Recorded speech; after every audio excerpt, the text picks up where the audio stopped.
Halo guys, kabar kalian gimana hari ini? Semoga dalam kondisi baik-baik saja ya.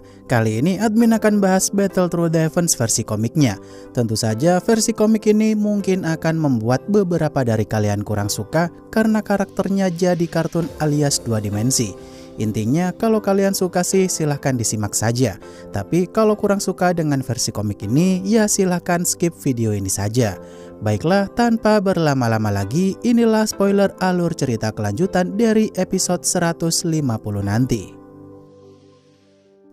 Setelah di episode 149 kemarin, Xiaoyan yang bertemu dengan Shun-Er dan berkunjung menemui Ling Ying, waktu pun berlalu ke masa 2 hari kemudian, di mana saat itu semua tamu undangan berkumpul di acara kedewasaan klan Gu. Saat itu para tetua klan Gu mulai khawatir Shun-Er karena tak ada di sana. Kenapa nona besar klan Gu tak segera kunjung datang? Tak lama kemudian Shun-Er pun datang bersama dengan Xiaoyan dan kawan-kawan, di mana tentu saja Xiaoyan yang datang bersama dengan Shun-Er itu pun bikin heboh semua tamu undangan. Shun-Er yang ngajak Xiaoyan untuk duduk bersama karena Shun-Er tak mau jauh-jauh dari Ayang Beb. Di sini tetua Gu Qian dan tetua Gu Shun pun melarang Shun-Er untuk menaati peraturan. Karena Xiaoyan berasal dari klan lain, maka dia terpaksa duduk khusus yang udah disediakan sesuai peraturan yang berlaku.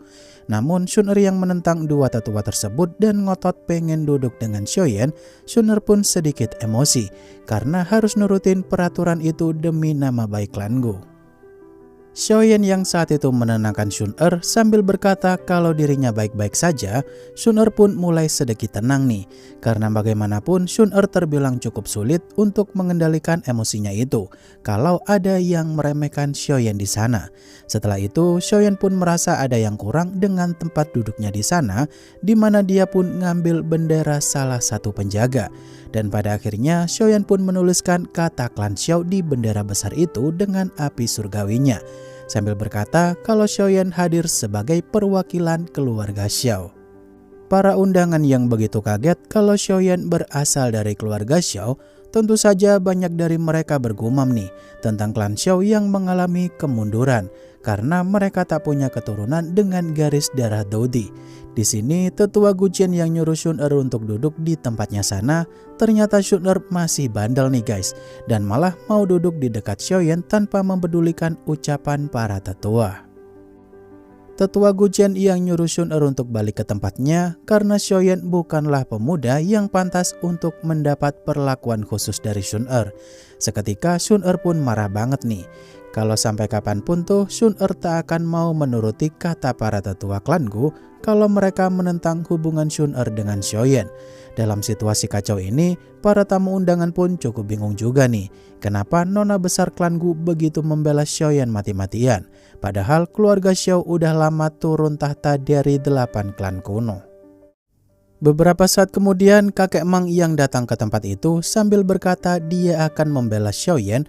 Tentu aja kehebohan yang dibuat oleh kakek Mang tersebut tuh bikin Xiaoyan kebingungan. Kenapa kakek Mang begitu membelanya di sana? Setelah itu Shun-Er pun menjelaskan kepada Xiaoyan kalau kakek Mang yang dimaksud Xiaoyan itu adalah dekan Akademi Jianan bernama Mang Tianji. Yang kata tetua Agung Suchen dulu tuh sering keluyuran jarang pulang itu adalah dia. Xiaoyan yang begitu kaget kalau kakek-kakek yang kemarin bikin dia emosi mulu di kolam petir tuh ternyata adalah Dewan Akademi Jianan. Xiaoyan pun hanya bisa pasrah doang nih, karena pertemuan pertama mereka sebelumnya pun bikin Xiaoyan emosi mulu. Ditambah lagi kakek Mang sendiri setuju banget kalau Shun-Er mau nikah sama Xiaoyan, karena Xiaoyan adalah murid jenius dari Akademi Jianan. Bahkan kakek Mang juga membawa rombongan penuh untuk mendukung Xiaoyan di tempat itu supaya nggak dibully klan lainnya. Beberapa saat kemudian Xiaoyan yang dikejutkan dengan kedatangan Gu Qing selaku jenderal pasukan hitam yang tiba-tiba aja muncul di belakang Xiaoyan. Di sini jenderal Gu Qing tuh tak melarang Shun-Er untuk dekat dengan siapapun, bahkan Xiaoyan sekalipun. Dari sifatnya sih Shun-Er begitu baik kepada jenderal Gu Qing karena dia bisa dibilang memihak Shun-Er selama ini. Bahkan para tetua juga cukup hormat kepada jenderal Gu Qing itu sendiri. Melihat hal itu, kakek Mang pun nyuruh Xiaoyan hati-hati karena mungkin saja Gu Qing akan jadi saingan Xiaoyan dalam hubungan asmara ini. Mengingat Gu Qing terbilang orang baik dan punya kedudukan yang cukup tinggi di klan Gu. Beberapa saat kemudian, para penguji yang mulai datang ke tempat itu, mereka pun akan membagi beberapa kategori kedewasaan, yakni ada 10 tingkatan garis keturunan klan, dan yang punya garis keturunan kuat di atas tingkat 4 akan lulus, sedangkan di tingkat 1-3 akan gagal. Bagi yang lulus akan dapat tato klan pula yang dijadikan 5 kategori lagi. Dari yang terendah adalah tato perak, tato emas, tato ungu emas, dan yang tertinggi adalah tato pelangi emas. Shun-Er sendiri sih dulu pernah diuji oleh mereka dan garis keturunan Shun-Er berada di tingkat 8. Beberapa saat kemudian, para penguji yang nyuruh keturunan klan Gu dengan ranah terendah untuk maju duluan, Gu Yao alias sosok yang kemarin menyerang Xiaoyan secara diam-diam pun mulai maju untuk diuji. Seketika Xiaoyan pun kaget banget nih, kalau orang terlemah di klan Gu tuh berada di tingkat Dozun bintang 8. Kata Shun-Er, sepertinya Gu Yao mau menyerobot antrian karena dia udah gak sabar pengen nantang Xiaoyan.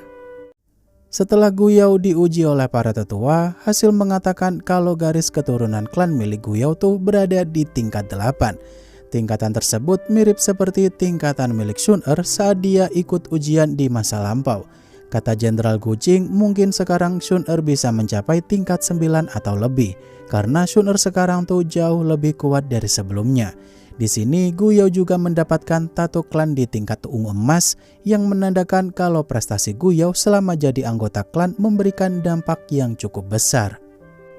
Xiaoyan yang bertanya kepada Shun-Er apakah keistimewaan tato klan tersebut, Shun-Er pun menjelaskan kepada Xiaoyan kalau keunggulan tato itu sih mirip-mirip seperti metode perubahan api surgawinya Xiaoyan yang bisa meningkatkan kekuatan secara signifikan dan sementara.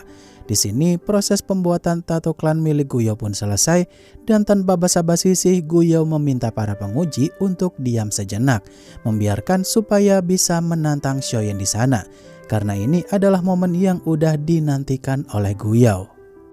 Semua orang yang mendengar ucapan Gu Yao secara terang-terangan nantang Xiaoyan untuk duel, tentu aja semua orang pun cukup kaget banget nih.